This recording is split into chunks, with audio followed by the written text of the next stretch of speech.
Vlad entonna un ancien sortilège de Nehekhara et manifesta sa colère sous la forme d'un rayon de lumière qui jaillit de ses yeux. Les dizaines de Nurglings qui le recouvraient furent incinérés, et le rai étincelant fit même fondre les pavés du sol, les réduisant en une flaque de lave rougeoyante. Le vampire renifla alors d'un air méprisant et essuya théâtralement sa lame sur sa cape. Soudain, une pince gigantesque frappa le comte dans le dos et l'envoya valser à travers la place. Les dalles se fissuraient sous la pression de pattes énormes tandis que le jardinier se mettait au combat en faisant claquer ses sécateurs. Un groupe de lanciers blessés le chargea en criant des prières à Sigmar. Toutefois, le jardinier leur cracha dessus un long jet de salive. Les fluides répugnants inondèrent les soldats et firent se dissoudre leur chair jusqu'à ce qu'il n'en reste plus qu'un amas de gelées roses et de vêtements décolorés. Un beuglement s'éleva de l'autre côté de la place. Ougas titubait en arrière. Les flagellants qui s'accrochaient à lui, en le frappant férocement, valsaient au rythme de ses mouvements effrénés. Le démon majeur battait des bras en s'éloignant de l'entrée du temple. Louan Cœur de Lion s'agrippait à son épée dont la lame était enfoncée jusqu'à la garde dans la gorge du démon. De plus, le sang doré qui s'écoulait des nombreuses blessures du bretonien brûlait la chair de Cougas avec plus de virulence que le plus terrible des acides. Celle-ci noircissait, et ses blessures donnaient l'effet de charbons ardents rougeoyants au milieu d'un tapis de fungi. Pire encore, pour Cougas, le sang de Louan s'insinuait dans la blessure béante de son torse. Le grand immonde mugissait et se débattait en vain. Le haut paladin s'accrochait fermement, tandis que le démon majeur était peu à peu désintégré par les fluides vitaux qu'il avait contribué à répandre. Le sang sacré portait en lui la bénédiction d'une déesse encore plus puissante que Shalia. Le démon majeur tituba et heurta la statue de Magnus le Pieux qui lui tomba dessus. Alors que Louan bondissait, l'énorme masse de la statue en bronze bloqua Cougas au sol. Au bout de quelques secondes interminables, la silhouette du grand immonde se réduisit finalement à une tache grasse et irisée sur le sol.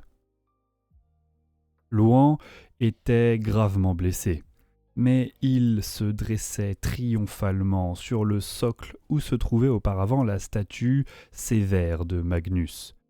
Il pointa sa lame vers Festus et lui lança un défi tonitruant avant de se ruer vers lui. L'apothicaire s'empara d'une grosse sangsue collée à son dos et la jeta contre le bretonien, à la façon d'un bolas. L'anélide s'enroula autour de la jambe du chevalier et le fit trébucher. Néanmoins, il était aussi agile qu'un elfe en dépit de son âge, et effectua une roulade pour amortir sa chute, puis se releva et enfonça son épée scintillante dans l'abdomen de son adversaire avant qu'il puisse réagir. Une telle attaque aurait tué sur le coup n'importe quel adversaire ordinaire. Malheureusement, Festus était imbu de pouvoir de Nurgle et il ne craignait pas la souffrance. Il brisa un flacon qu'il venait de saisir contre le visage du bretonien. L'icor démoniaque rongea et dévasta à jamais le noble visage de Louan. Celui-ci recula en hurlant de rage et de douleur. Festus produisit alors une scie de chirurgien qui pendait à sa ceinture. Il bondit sur sa proie tel un crapaud et entreprit de cisailler la gorge du chevalier. Le sang doré qui gicla lui macula les bras et le sang doré qui Il gicla et lui macula les bras, le brûlait atrocement. Cependant, Festus était toujours un mortel et sa chair n'était pas aussi sensible au sang béni que celle de Cougas. Le docteur sciait comme un boucher dément.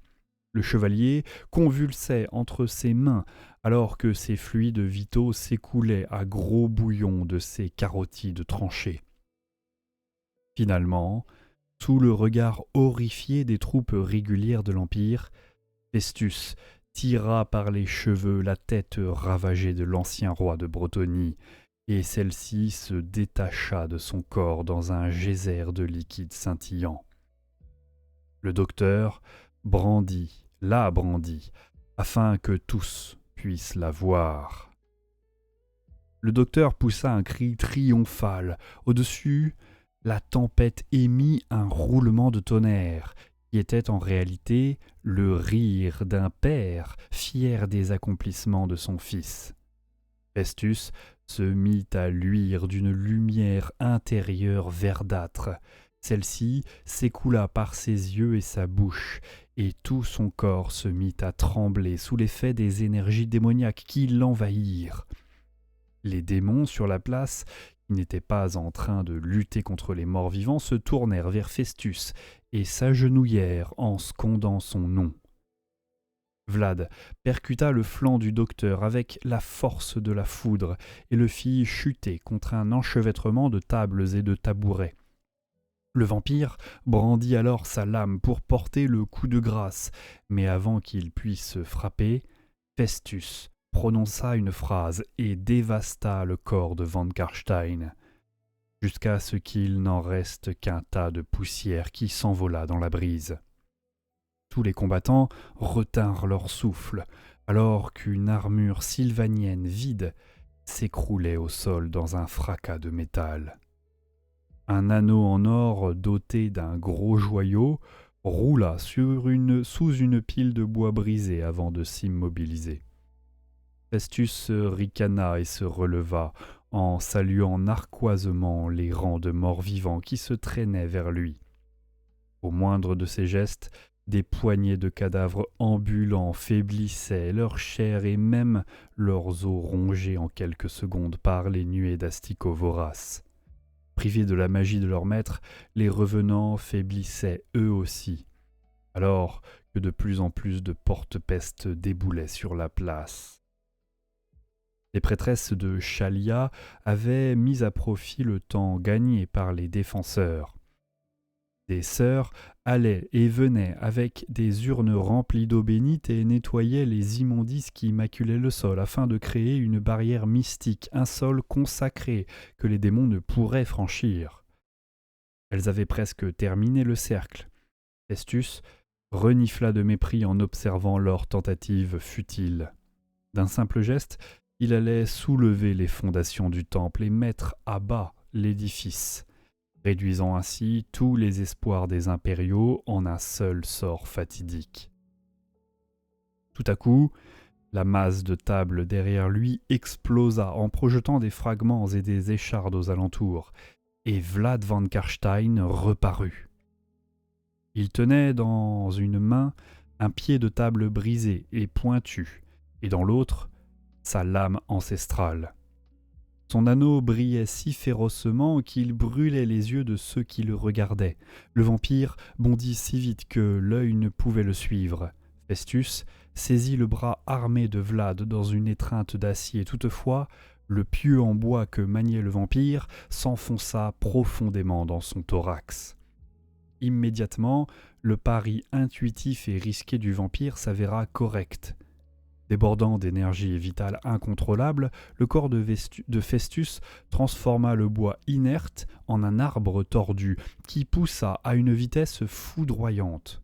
Le docteur se retrouva empalé sur le tronc d'un immense chêne de la Dragwalt, dont les racines plongèrent profondément dans le sol, tandis que son feuillage corrompu montait vers le ciel. Le torse de Festus fut écartelé, au point qu'il finit par exploser en une gerbe ectoplasmique grisâtre. Des cris de frustration montèrent du reste de la place tandis que la brume humide qui avait été le corps de Festus était balayée par le vent puis aspirée dans le royaume du chaos. Les Altdorfers avaient repris le dessus. Les démons étaient incapables de traverser le cercle sacré des prêtresses. Les rares soldats survivants qui s'étaient abrités dans le temple étaient trop exténués pour hurler de joie, mais tandis que les secondes s'écoulaient, ils se rendaient compte que les démons ne pouvaient pas les atteindre. Grâce à l'intervention à point nommée des morts-vivants de Vlad van Karstein et au sacrifice des nobles bretoniens qui étaient tous morts en défendant le temple, le dernier sanctuaire de la pureté d'Altdorf avait été sauvé, et toute la ville avec lui.